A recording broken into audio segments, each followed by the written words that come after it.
Going on? It's John. It's 12 p.m. Sunday, March 29th, day, who knows what, of this pandemic. Hope everyone's doing as best as they can. I'm here wanting to quickly check in on a few things. First, I got my monitor, watching my son sleep and take a nap. Cami, my daughter, is upstairs playing. I'm having my normal daily power or breakfast. Well, I don't really call it a breakfast. It's my first meal coming out of intermittent fasting. My first meal is always oatmeal, power oatmeal, a lot of stuff in there. I've done a couple videos about what that is. I'm reading a new book about how Uber got started. It's called Super Pumped, The Battle for Uber by Mike Isaac. And I'm also reading my goals, my 2020 goals, which has been turned on its side because there's a lot of challenges with meeting several of these goals in the timelines that I wanted, like, for example, some lifestyle and travel goals. We were supposed to go to Aruba on May 12th. We have a scheduled vacation in July to Long Beach Island, or LBI as it's called. I was supposed to do a Spartan 30-mile Spartan race in North New Jersey called Vernon, New Jersey. It's up in the mountains where they have ski resorts. April 25th, can't do that.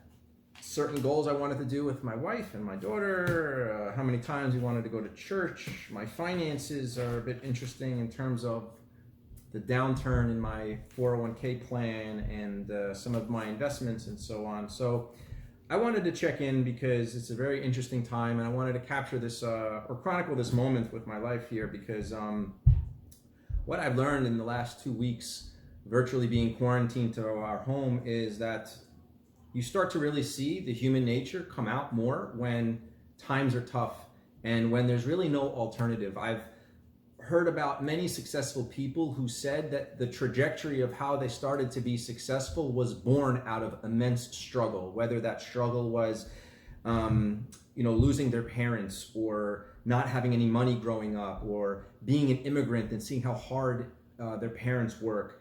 Not that that compares to this, but think one thing we're living now, which kind of touches that topic, is the fact that we have no other choice but to live this kind of lifestyle. We're all in this together. There's no other option. What else are you going to do? So people, when faced with that kind of situation, they start finding ways to do things differently, finding ways to push through the struggle. If somebody now is in a position where they're losing their job, or they've lost their job, or they're not making enough money to make ends meet, and the stimulus package Trump has, where there's going to be a check put in the mail, there's probably going to be another one. Maybe that helps limp along or put a crutch in place so that you can get by. But the writing's on the wall that whatever happens when we come out of this, the new normal in the United States, I feel, in the short term, is going to be different. And that, I think, puts everyone in a position to really start being creative in how they're going to do things in their life. For me, what that means first and foremost is my health and physical fitness. My nutrition hasn't really changed much because I've always been conscious of what I eat and always had certain foods in the house, and thankfully the grocery stores are not sold out, so that hasn't changed. What has changed is my daily routine in terms of my exercise habits. Downstairs, I completely changed up my basement. Maybe I'll quickly show that before the end of the video, but I'm forcing myself to stay healthy and stay physically fit. And fortunately, I have a basement downstairs with some weights, an unfinished basement with high ceilings, which means I could use certain things I've had, like my Olympic wooden bar rings, which I can do a great workout on. But you're forcing yourself to think creatively. You're forcing yourself to think of ways to get stuff done. Most of us are like that. There will always be a population of people who let their circumstances define their reality. The woe is me attitude. Oh, I can't do this because of the economy. Oh, I'm doomed now. I knew this was going to happen. Oh, there goes my 401k. I knew I was doomed to not be able to retire. There's always going to be, unfortunately, that kind of volume of people. But I think there's a lot of people who look at this opportunity or look at the situation and turn it into an opportunity. Not at first. At first, like me, there was denial. What the heck is this COVID-19 thing? They're blowing it out of proportion. And then as time goes on, you see that the cases increase more and more, and then it becomes a reality, and people are dying, and then they're starting to close down shops, and then they're starting to make people work from home, and then they're starting to prioritize what Amazon is shipping, because now they're only shipping essential things in the daily, the next day priority. And it's here. There's nothing you can do about it. We can wish all we want. We can go upstairs and lay in bed and hold that cover and hold that pillow and think things are going to change, and it will change at some point. But we've now been like this for a few weeks, and hopefully you have, after the first week or two at most, accepted the situation and started figuring out where you're going next. So I've heavily maintained my daily habits when it has come to keeping myself sharp, exercising, eating right, reading, to continue to do personal development. Now starting to look at my goals to figure out how I'm going to pivot a little bit, because not everything is realistic as I had set out for in the end of December of last year. But it doesn't mean that my goals this year are going to be lousy. I'll figure it out, and I'll come up with a new set of goals in certain areas, and I'll express those on YouTube like I have been doing, so it'll hold myself accountable. So if there's anything I'd like people to leave with, it's the following quote, which I think the Dalai Lama said, or Gandhi, but I don't remember. But the quote was, yesterday can't be changed. Yesterday can't be changed, but tomorrow you can either win or lose. The choice is yours. So I hope everyone wakes up every day with a winning attitude, with a positive attitude, a positive outlook on life. Things that are this way now does not mean this is the way things will always be. And that's just the way that it is. So we have to condition our mind to be like that. So I hope bits and pieces of this information found you well. Hopefully it'll help give you a little bit of a spark or a nudge to move into a better direction. I hope those watching this video are healthy, and those that are their friends and family are healthy as well. If you're in a predicament where you're really struggling financially, you're really struggling with either losing a job or have lost a job, there's no silver bullet answer advice I'm going to give, but the only thing I can say is that emotion creates action. Where you focus on is where you'll move to. If all you focus on is negativity, you will end up in a negative situation. It's as simple as that. Stay well, guys. Be safe, and we'll talk soon. Okay, so I just wanted to quickly show the basement. I have a large but unfinished and very messy basement. It's down to the bricks, and everything's unfinished underneath the ceiling, which is good.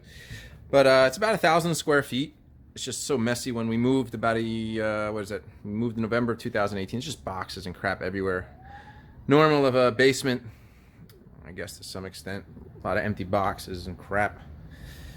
Over here is where we have a gym set up. And oh, look, we have two people here. Why don't you say hi and introduce yourself? Hi, this is Cameron, and you saw me in some of Daddy's videos. And this is my cousin, Eva. Hi, Eva. What are you guys doing down here? We're hanging on these things. You're hanging on Dad's rings. Well, let me just quickly show this. So I've suspended Olympic wooden rings underneath the floor. It's about a 10-foot ceiling, and I use these for a lot of different purposes. Maybe I'll post a workout at some point, but these are awesome ways to get a full workout.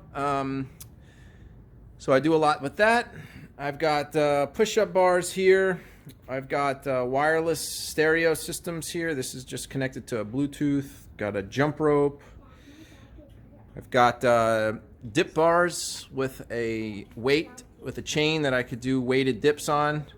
I've also got Alexa. I'm not going to say the name because she'll come on. And then over here I've got a couple of things. I've got a flat bench which can turn into an incline bench.